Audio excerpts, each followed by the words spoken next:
조간 브리핑입니다. 오늘 첫 기사 한국경제신문부터 보겠습니다. 최근 기업들 사이에선 컨설팅 업체들이 구원투수 역할을 톡톡히 하고 있습니다. 주요 대기업이 코로나19 여파로 비대면 소비와 디지털 전환, ESG 경영과 관련한 전략 로드맵 수립을 요청하는 경우가 급증하고 있기 때문인데요.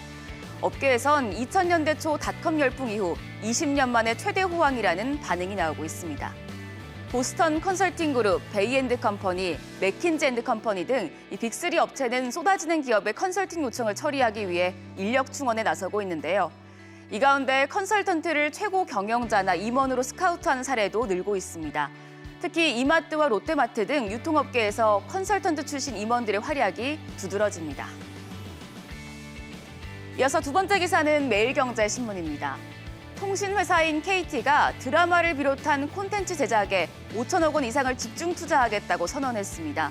구현모 KT 대표는 어제 간담회에서 2023년까지 원천 지식재산권, IP 100여 개를 확보하고 오리지널 드라마 100개를 제작하겠다고 발표했는데요. 특히 KT가 올해 하반기 한국 상륙을 앞두고 있는 디즈니와 동시에 간담회를 열면서 제휴 가능성까지 제기됐습니다. 넷플릭스의 등장으로 플랫폼과 콘텐츠 시장의 경계가 무너지면서 방송사뿐 아니라 통신사와 포털 기업 등이 대거 콘텐츠 확보 전쟁에 나서는 양상입니다. 이어서 세 번째 기사 조선일보입니다. 액정 표시 장치 LCD 패널 생산 세계 1위 기업인 중국의 BOE가 하반기 출시 예정인 삼성전자의 중저가 스마트폰 일부 모델에 유기 발광 다이오드 OLED 패널을 공급할 것으로 알려졌습니다.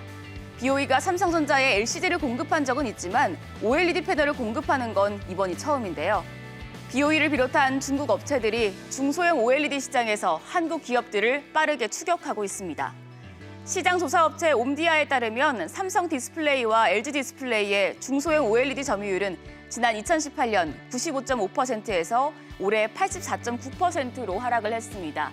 반면 같은 기간 중국 업체들은 3.6%에서 작년 14.1%로 수직 상승했는데요. 중국 정부의 전폭적인 지원과 저가 공세로 LCD 시장에서 한국 기업을 추월한 중국 기업들의 전략이 OLED 시장에서도 재현될 수 있다는 우려가 나옵니다. 한편 연초부터 각종 보험 상품의 보험료가 오르고 있습니다. 올 1분기 실손 의료보험은 전년 동기 대비 10에서 20%, 같은 기간 차보험은 2%, 또 보장성 보험은 지난해 말 대비 7%에서 13%가량 올랐는데요. 만약 코로나19 상황이 개선돼 병원과 자동차 이용량이 늘어나서 보험료 수입 대비 보험금 지급 비율, 손해율이 높아지면 보험료가 다시 한번 인상될 가능성이 높습니다. 이 가운데 올 7월엔 4세대 실손보험이 나오는 등 상품이 개편되기 때문에 새로운 상품으로 갈아탈까 고민하시는 분들도 많을 텐데요. 전문가들은 보험상품 비교 포털에서 보험료를 추산해보고 특약 등을 비교해서 건강 상태와 생활 패턴에 맞는 보험을 골라야 한다고 조언했습니다. 오늘 마지막 기사 다시 한번 조선일보로 가보겠습니다. 기업 CEO들은 연봉을 얼마나 받을까요? 금감원 사업 보고서에 따르면 지난해 주요 국내 기업인 가운데 퇴직금을 제외하고 가장 많은 보수를 받은 사람은 184억 1,400만 원의 NC소프트 김택진 대표였습니다. 대기업 오너가 아닌 벤처 창업자가 1위에 오른 건 김 대표가 처음인데요.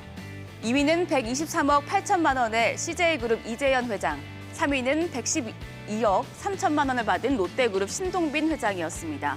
4대 그룹 회장 중에선 LG 구광모 회장이 80억 원의 연봉을 받은 반면 이재용 삼성전자 부회장은 4년째 무보수로 근무하고 있어 톱10에 이름을 올리지 못했습니다.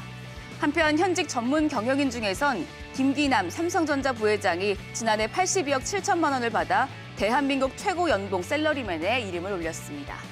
지금까지 조간 브리핑이었습니다.